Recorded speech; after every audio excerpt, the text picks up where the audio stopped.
En el debate político salvadoreño, el vicepresidente Félix Ulloa ha pasado de ser una figura discreta a convertirse en uno de los principales voceros del proyecto del gobierno de Nayib Bukele ante diplomáticos en Europa.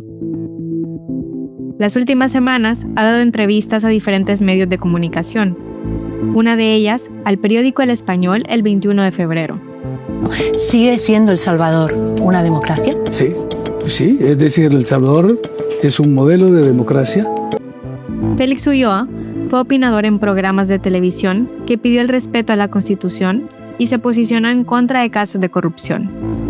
Ahora, a sus 74 años, defiende a su gobierno que ha sido cuestionado por acabar con la separación de poderes e ignorar el debido proceso en las causas judiciales. Con una presencia cada vez más visible en el extranjero que en el país, su figura vuelve a plantear preguntas sobre cómo ha evolucionado su papel político y qué representa actualmente dentro del proyecto del gobierno de Bukele. En este episodio recorremos su trayectoria y cómo, con los años, han cambiado las ideas y causas que ha respaldado. Soy Graciela Barrera. Es 28 de febrero. Hoy en el resumen, Félix Ulloa, el vicepresidente que solo se escucha fuera de El Salvador.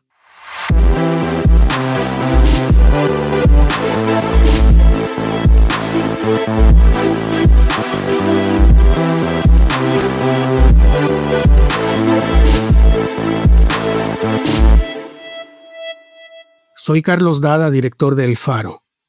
Hacer periodismo en Centroamérica es cada vez más difícil. Trabajamos bajo acosos, amenazas y detenciones arbitrarias por parte de regímenes que necesitan ocultar su corrupción, sus abusos de poder y sus pactos mafiosos. Informarte con El Faro es gratis. Hacer El Faro no. Demanda muchos recursos. Si nuestro trabajo te parece importante, ayúdanos a seguirlo haciendo. Uníte como suscriptor en nuestro programa de excavación ciudadana. Ingresa a apoya.elfaro.net. Gracias.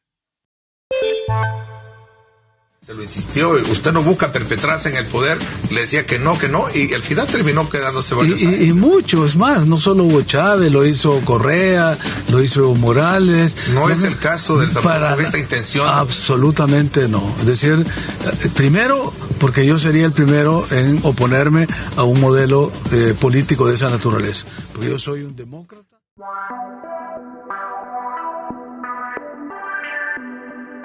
Ese es el Félix Ulloa del 2020, hablando en el programa de entrevistas Diálogo 21. Entonces aseguraba que nunca apoyaría un régimen autocrático. Ulloa pertenece a una generación marcada por la represión, la violencia y la defensa de derechos y libertades. Es abogado constitucionalista, fue profesor de Derecho, sindicalista y defensor de derechos humanos durante el conflicto armado salvadoreño. Su historia también está marcada por la de su padre, Félix Antonio Ulloa, que fue rector de la Universidad del Salvador y recordado como un rector mártir por su compromiso con la educación, la democracia y la justicia social. Su padre buscó poner la universidad al servicio de los sectores más necesitados, y su postura a favor de los cambios sociales lo expuso a riesgos que terminaron con su asesinato en 1980. Desde la vicepresidencia, las actividades de Ulloa en El Salvador no son igual de promocionadas que sus giras internacionales. En los canales digitales del gobierno se reflejan breves apariciones públicas en eventos oficiales o en espacios de entrevista del noticiero del gobierno, o portales alineados al discurso oficialista como El Blog o Pulso Ciudadano. Una periodista del periódico Español preguntó a Ulloa por qué mantener el régimen de excepción si la inseguridad ya no es el principal problema en el país. Él respondió así. Puede ser el imaginario colectivo que el régimen de excepción es la protección del estado de bienestar en que se encuentra. Entonces, desde que se decretó el estado de excepción y se empezó a capturar a todos los pandilleros, meterlos a la cárcel y devolver la paz, la felicidad, la seguridad de las comunidades, la gente se siente libre. Entonces creen que es por el estado de excepción y por eso quieren que siga. Y además, lo más importante, porque no les afecta. Ulloa asegura que el régimen de excepción solo suspende 2 garantías y que la medida no se aplica a toda la población, sino únicamente a personas vinculadas con estructuras criminales. Esto dijo en otra entrevista con la agencia EFE. Entonces, como ven, son 2 garantías únicamente las que están suspendidas y no son para toda la sociedad, no es para toda la gente. es para los que están vinculados a estructuras criminales. Sin embargo, el régimen de excepción suspende otros derechos como la libertad de asociación, así como el derecho de una persona detenida a ser informada de los motivos de su arresto. No es verdad que solo se aplica a personas vinculadas a organizaciones criminales. Apenas en enero de este año, se pusieron en marcha juicios masivos contra más de 80.000 personas detenidas desde el 2022. En esas mismas giras en entrevistas se contradice. Acepta que existe un margen de error que necesita reducirse. Sobre las muertes bajo custodia del Estado, dice que en todas partes las personas se mueren. Entre 2015 y 2016, Félix Ulloa comenzó a posicionarse en la opinión pública como una voz frecuente en temas jurídicos y políticos. Su presencia en entrevistas de televisión y radio se volvió constante. Hasta 2016, también fue columnista en El Faro. Tenemos clarísimo, y es una cláusula pétrea, la no reelección del presidente. El interrumpir la alternabilidad en el ejercicio de la presidencia da derecho a la insurrección, dice la Constitución. Continuamos en la primera emisión de Informa TVX este martes 30 de agosto. Como les anticipé, ya está con nosotros Félix Ulloa, presidente del Instituto de Estudios Jurídicos de El Salvador, y vamos a hacer un análisis de coyuntura judicial del caso Raiz Martínez. Bienvenido, Félix. Qué gusto volver a encontrarnos. Gracias, Carlos. Siempre es un gusto conversar contigo y ahora pues con la audiencia de TVX. Gracias, Félix. Para entonces, presidía el Instituto de Estudios Jurídicos de El Salvador, una organización creada por abogados en el contexto de la posguerra para defender el Estado de Derecho y la democracia. En esos años, registros de la Fiscalía ubican su nombre en intercambios de mensajes relacionados con una estrategia mediática que buscaba apoyar la reelección del entonces fiscal general, Luis Martínez. En 2019, El Faro revisó cientos de esos mensajes, extraídos del celular de Martínez por la propia Fiscalía cuando fue procesado por un caso de corrupción. Los chats quedaron incorporados a uno de los expedientes judiciales en su contra. En esas conversaciones, Porfirio Chicas, un operador político y de medios cercano a los gobiernos de Arena y FMLN y de Bukele, coordinó participaciones en espacios de opinión de televisión para posicionar la imagen del exfiscal Martínez.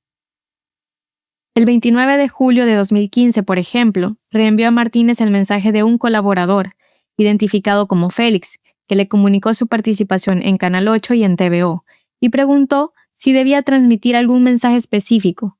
Preguntó además sobre la coordinación de una reunión. 33 segundos después escribió: "Le comparto la agenda de Félix, ya iniciamos en los espacios de medios".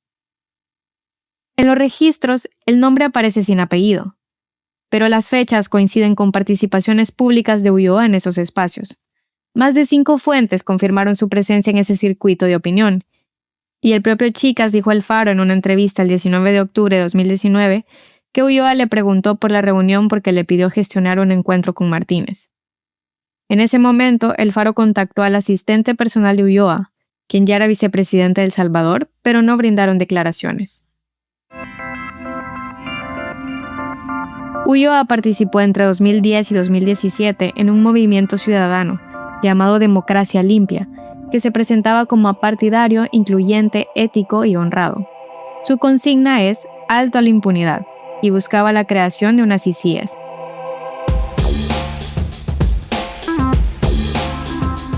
Y por ello hablamos de una comisión internacional contra la corrupción y la impunidad, porque corrupción e impunidad son como las coordenadas de esta crisis estructural que se ha venido dando durante el tiempo. Ese es Ulloa en el extinto programa de entrevistas Así Estamos del 30 de julio de 2015, junto a Paul Steiner, quien después de pasar por el movimiento Democracia Limpia, se convirtió en asesor de Nuevas Ideas, el partido fundado por Bukele, y actualmente es funcionario de su gobierno. La comisión que Ulloa pedía, una instancia para investigar la corrupción, la creó Bukele 4 años después. Las ICIES, junto a la Fiscalía, entonces dirigida por Raúl Melara, documentaron al menos una docena de posibles casos de corrupción que involucraron a funcionarios del propio gobierno de Bukele. El 4 de junio de 2021, Nayib Bukele desmanteló el acuerdo con la OEA que había dado origen a la comisión, una de sus principales promesas de campaña. Con la llegada de Rodolfo Delgado como fiscal general, nombrado el 1 de mayo de 2021 por la mayoría oficialista, esas investigaciones fueron archivadas. Bueno, gracias por la oportunidad. En primer lugar, corregir, no somos de las naciones más seguras, somos la más segura del hemisferio occidental. Ulloa dijo esto en una entrevista con la Deutsche Welle en español, durante la gira de medios por Europa. Repitió que El Salvador cerró el 2025 con 82 homicidios y una tasa de 1.3 muertes violentas por cada 100.000 habitantes. Aunque la reducción de los crímenes violentos es notoria, las estadísticas públicas no incluyen las muertes en las cárceles bajo el régimen de excepción, ni los casos de personas desaparecidas, ni los cementerios clandestinos. La Fiscalía tampoco especifica qué sucede cuando una mujer es asesinada por su pareja. Lo clasifica como feminicidio o como homicidio común. No hay manera independiente de comprobar esas cifras. Los datos oficiales sobre seguridad son secretos. En el resumen, hicimos un episodio sobre ello. Búscalo en El Faro Audio como Las cifras incompletas sobre seguridad en El Salvador.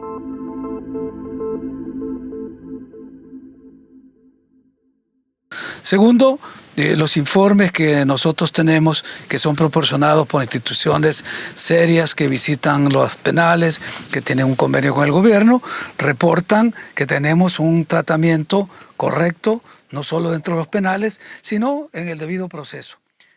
A casi 4 años del régimen de excepción, el gobierno de Bukele mantiene en total secreto lo que ocurre dentro de los penales y los procesos judiciales de los detenidos.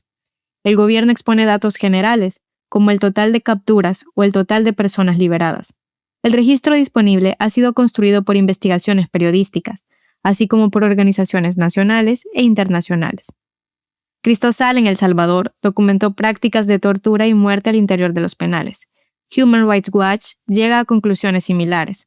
Sus informes recogen detenciones arbitrarias, abusos contra menores y procesos que avanzan con acusaciones amplias y sin garantías básicas.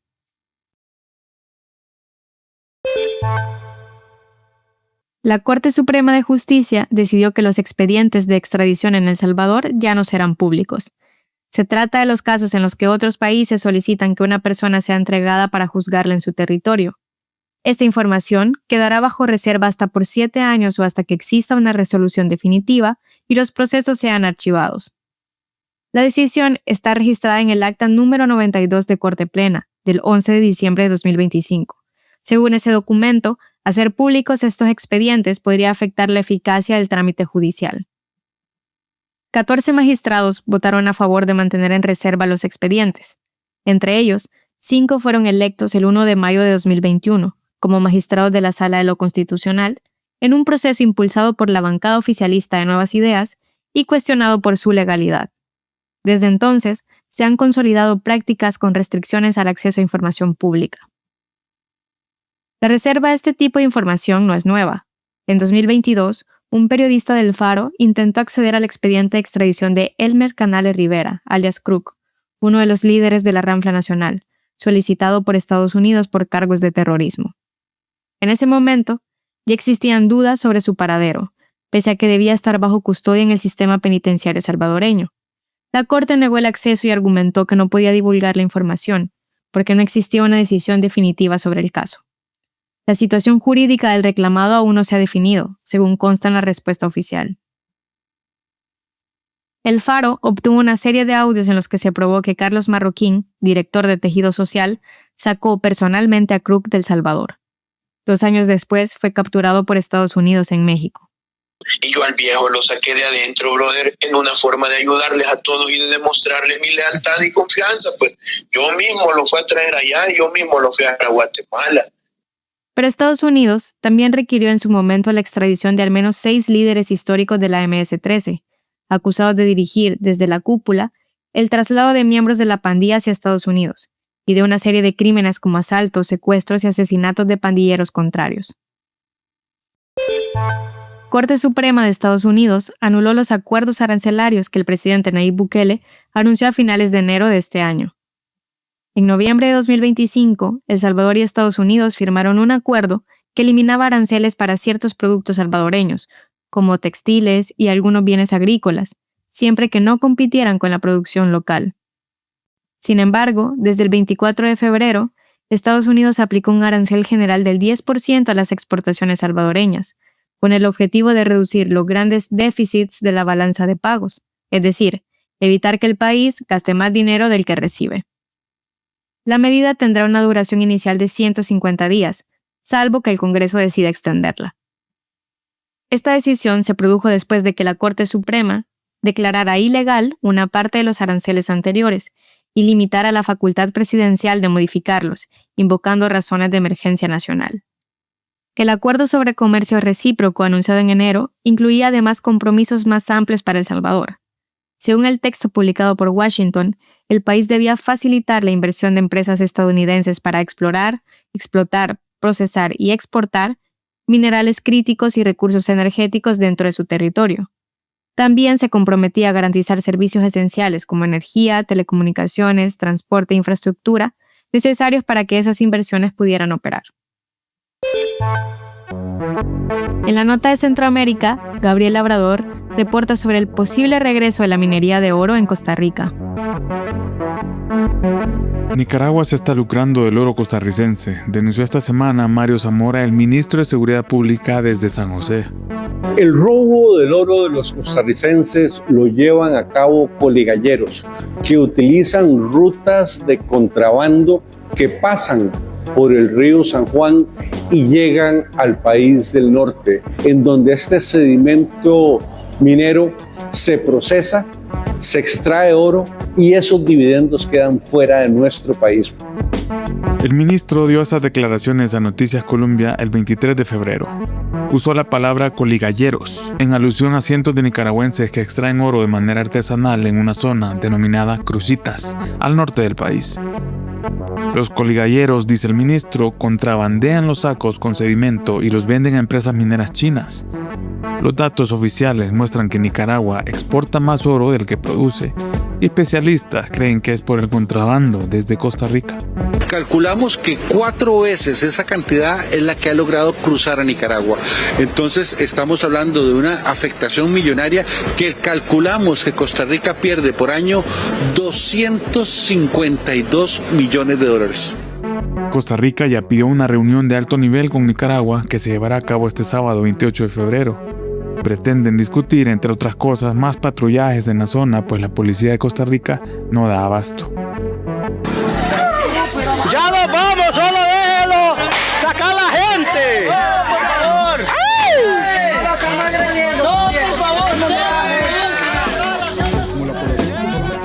Ese es un audio del noticiero Extra TV de agosto de 2025, cuando la policía tica incursionó para expulsar a unos 400 coligalleros. Los mineros decían que se retirarían, pero que necesitaban sacar a la gente de las áreas de extracción. Los hechos dan combustible a las pretensiones de Costa Rica de legalizar la minería, al menos en ese sector. El debate volvió a resurgir esta semana con el reclamo del ministro Zamora. Pero de fondo, el gobierno costarricense parece interesado en revertir la prohibición de la minería a cielo abierto aprobada en 2010. El primer paso para revertir la prohibición de la minería de oro ya lo dio el gobierno saliente de Rodrigo Chávez. La presidencia presentó a finales de 2025 una propuesta para legalizar la minería a cielo abierto en Cruzitas, argumentando que de esa manera controlaría el robo del oro, la afectación ambiental y la crisis social en el área. Pero la propuesta ya fue analizada por especialistas quienes concluyen que la iniciativa no es sólida técnicamente y más parece una manera de justificar la minería en todo el país sin sopesar los enormes costos ambientales. El especialista Mauricio Álvarez Mora hizo un estudio para la Universidad de Costa Rica. En su informe concluyó que la propuesta de Chávez permitiría la extracción de oro en una extensión que multiplica más de 100 veces el área afectada por minería ilegal en Cruzitas. Álvarez Mora dice que esto indica que el objetivo no es remediar, sino facilitar la expansión minera a cielo abierto disfrazada de restauración. El gobierno, pues, parece interesado en incursionar en un modelo extractivista.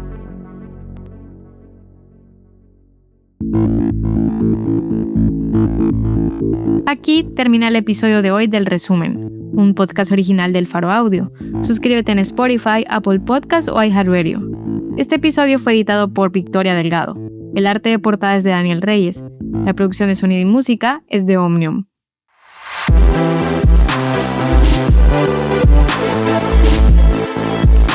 Thank you.